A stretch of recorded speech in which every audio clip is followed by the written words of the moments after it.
Welcome to the first ever episode of The Last Word. My name is David Jenkins, and I'm joined by Chris Popst. And the format here is we're just kind of going to banter back and forth on several different topics involving local sports. And there's really no other topic right now that's more timely than the Sikeston versus Charleston rivalry game. It's going to be Thursday night at the Show Me Center. Chris, it's a big game, and there's going to be a lot of people heading up there to see that game. Definitely. It's a huge game. It really is. You know, with the last game that they played, left a lot of question marks for Charleston as far as that goes. They were able to beat them last two times last year.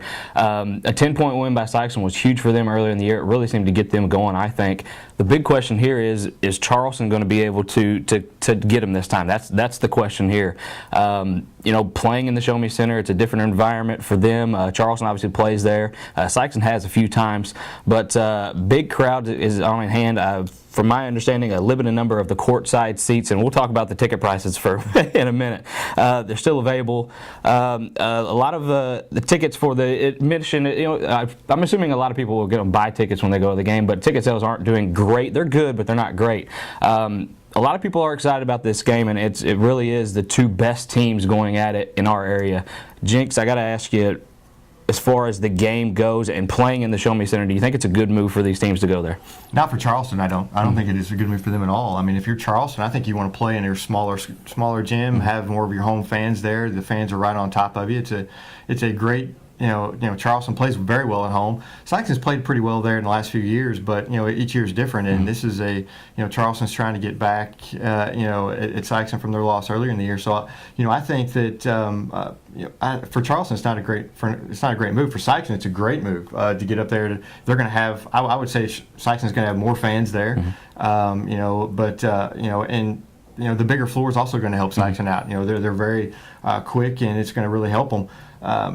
But it makes money for both teams, so you can't say there's anything wrong with it. But if I'm Charleston, I want to stay in Charleston and play that game there. The green stuff definitely talked in that situation. A lot more money is going to be made for both programs. Charleston, especially, with their smaller gym, they have to turn people away left and right. Even when they don't play Sikeston and a big game comes. But with that being said, the game itself, what does Charleston have to do different this time? They've got to stop Deshaun Ruffin, and I think Maplewood, whenever they came down, I think they really gave the blueprint of how to beat Sikeston. You take away Deshaun Ruffin, he's their main ball handler. He averages 15 points a game, but it's more than just his points. He handles the basketball, and he really the team feeds off him offensively, and he really gets them in what they want to run. As far as JT Jones is going to get his points. He's averaging over 18 points a game, 10 rebounds a game. He's going to get his.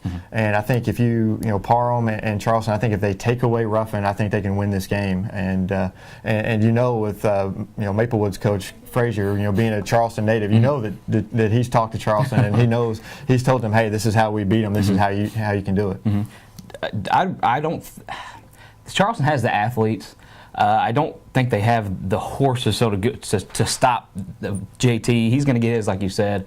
To be able to stop Deshaun Ruffin or even to slow him down is a tough task. Maplewood, they had the horses, they had the athletes to be able to contain that speed and contain him from getting inside. The key for me is going to be Charleston's bigs. They've been playing a lot better here recently.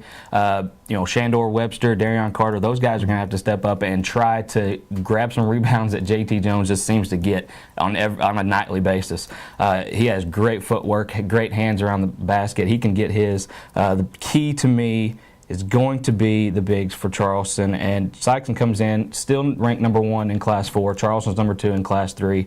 Sikeston with a 17-1 record. Charleston's lost 2 games, and they've played a lot tougher opponents than Sikeston. They're definitely tested. They played some really tough teams. They lost to a really good Dyer County team, but they're tested. And I think the key for them is going to be Parham, and he's got to play better than what he played in the first game. And he's a tremendous point guard, and I think I'm sure he will too. I think Sikeston's quickness kind of catches people off guard a little bit, and there were some turnovers early in that game the first time they played that you don't foresee this next time, as they've seen some better opponents and some quickness like Sikeston has. Parham was dealing with a leg injury. I believe it was a hamstring. It really tightened up that first game. But Delfinko Bogan may be a key factor in that game too. We'll have to see how that develops. Jinx, as far as the other news story that kind of dominated the last few weeks, Dexter coach Aaron Pixley, he decided to make the move for Kennett High School.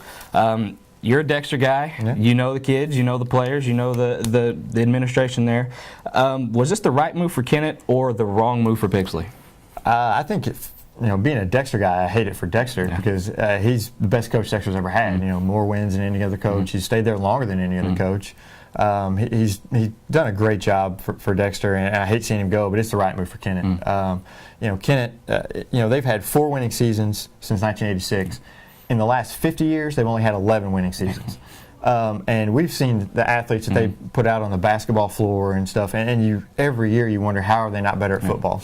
And if anybody's going to bring that talent out, it's Coach Pixley, and I think he's happy with the new challenge. I can't blame him for leaving. There's rumors that he was that made him an offer he couldn't refuse, and you can't fault him for that. So I think it's the right move for Kennett.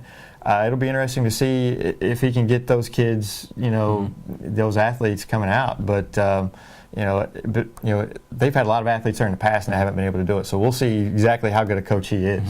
There's very few football coaches around here, especially that can get the best out of their kids, and he's one of them. He can definitely get the best out of it. To me, it's hard to win in Dexter, just from the teams that they play and the kids that they have. It's hard to do it because they run a different style of offense. It's more predicated on speed and quickness now, and they just don't have it. But he gets the best out of them, and he showed with Cody Stevens a few years ago that he can definitely get the guys going and things like that. But I got to agree with you. It's a great move for Kennett. It all depends on how he can transition his coaching style to Kennett. Dexter, like you said, it's going to be very interesting to see who they have to replace him. There's been talks about people, possibly. I don't want to throw any names out there, but I'm not for sure. So yeah, I don't know who they're going to get to come in, and whoever they get has got some big shoes to fill because he really brought out the best in Dexter, and he averaged 6 wins a year. For 13 years, and a place called, a place of Dexter, that didn't happen. In the 90s, they didn't win 6 games in a single season.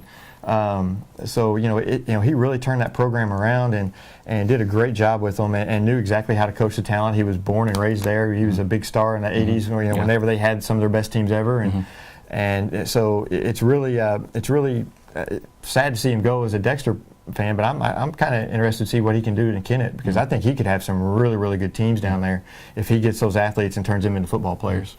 You talk about him being a good athlete. Remember, we watched the tape on him playing in 1986. He did a little dance. I would never do that in front of him, but he did a little celebration dance in 1986 that I was very impressed with. Yeah, he was a good player. Linebacker, running back. I think he rushed for 1,000 yards his senior year in '87, and he was his brother Arlen, who coaches at New Madrid, was a year behind him and was a good player. That's some good teams they had back then with Earl Wheeler, and they had a lot of talent and. Like I said, I hate to see him go from Dexter, but I tell you what, Kennett could be a juggernaut here in a few years once he gets that thing rolling. If he gets, if he can get the kids out and ready to go, that could be a juggernaut for him. It'll take a few years, but we'll see what's going on. All right. Another thing it's kind of we've been talking about is Scott County Central. They've won the last 4 state titles in Class 1 and been in the Final Four the last 5 years, and all of a sudden they're sitting at 10-10. This year, they're a new coach. Things just don't seem to be going their way this year. They did win the Orion tournament earlier this year, but that's been really about the only bright spot for them this year. They've had some tough losses, and Chris, as a Scott Central grad, you're kind of hurting a little bit watching this going on. What about Scott Central this year? I wouldn't say I'm hurting as more as the fans are hurting right now. They do not like to lose at Scott Central. We've been through some tough times as far as the success that we've had, and then we've dropped off tremendously after that. We don't like to lose at Scott Central. That's something that doesn't happen. We also don't like to lose to certain teams, and that's been happening a lot this year. Oak Ridge, Orion twice by a combined 56 points. Yeah, that's a Scott Central team that it just doesn't happen. The thing with me, they have players, they have guys that can get to the basket, they have guys that can do multiple things. Lorandis Banks has been hit or miss. I'm not really sure as far as what's going on with him. He did not play against Chaffee.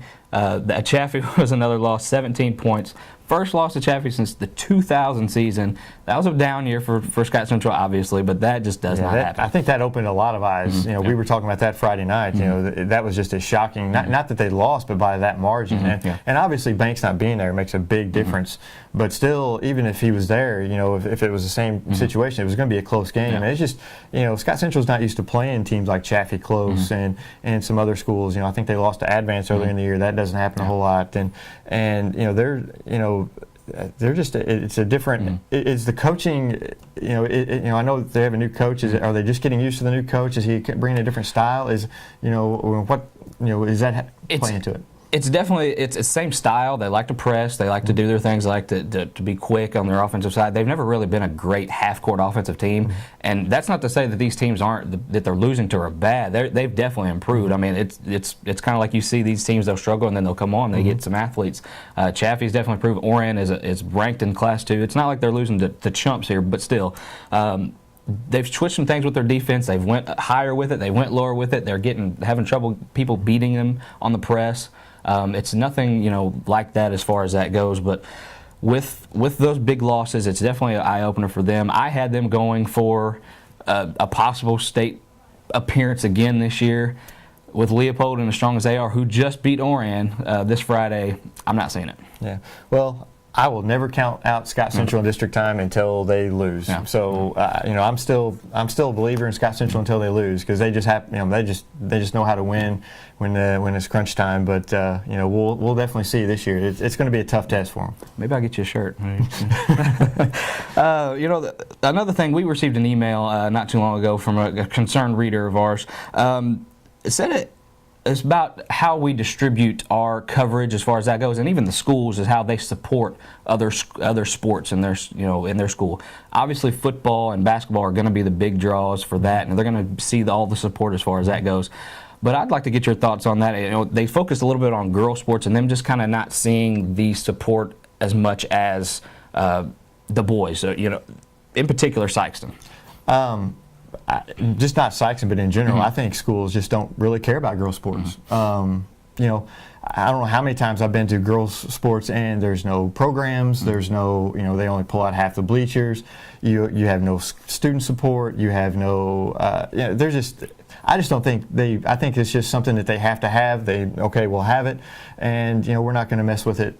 Other than unless we have to. Now, the rare occasions are there some. The Dexter girls basketball team is very good right now, and they're really getting some big followings and things. But that's rare. That's very rare. And at smaller schools, it seems less than bigger schools. It seems like the bigger schools just put less emphasis on their girls' sports and just on their main sports, and it's a shame, because those girls work just as hard as the guys, and it seems like maybe if you give them a little more publicity, and we're partly to blame with that too, but then again, we have to go with what the readers want. The readers want girls sports or boys sports and not girls sports, and so we have to focus on them more than the girls, and there's something has to give. But I think if you give them a little more publicity and stuff, that I think girls sports could maybe come to the forefront a little bit.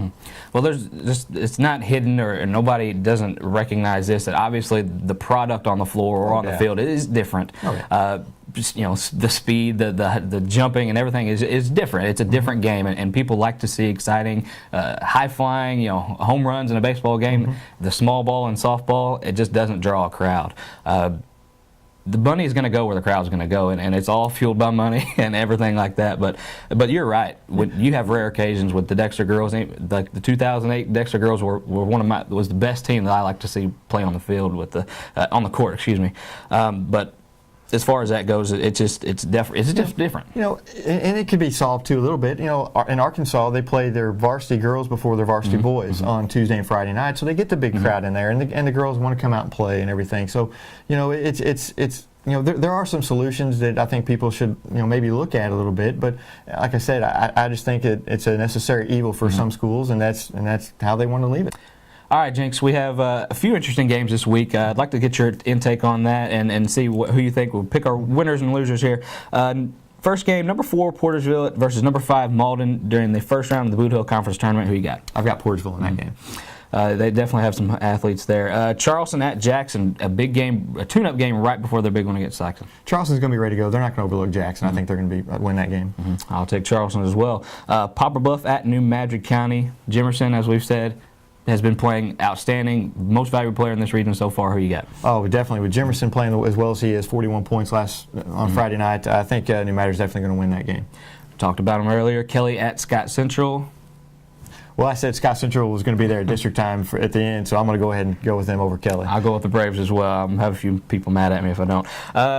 Interesting girls matchup. Dexter Lady Bearcats going to Saxony on Tuesday. Saxony's been playing a lot better lately. Last few seasons, they got a few girls that can put the ball in the basket. Who you got?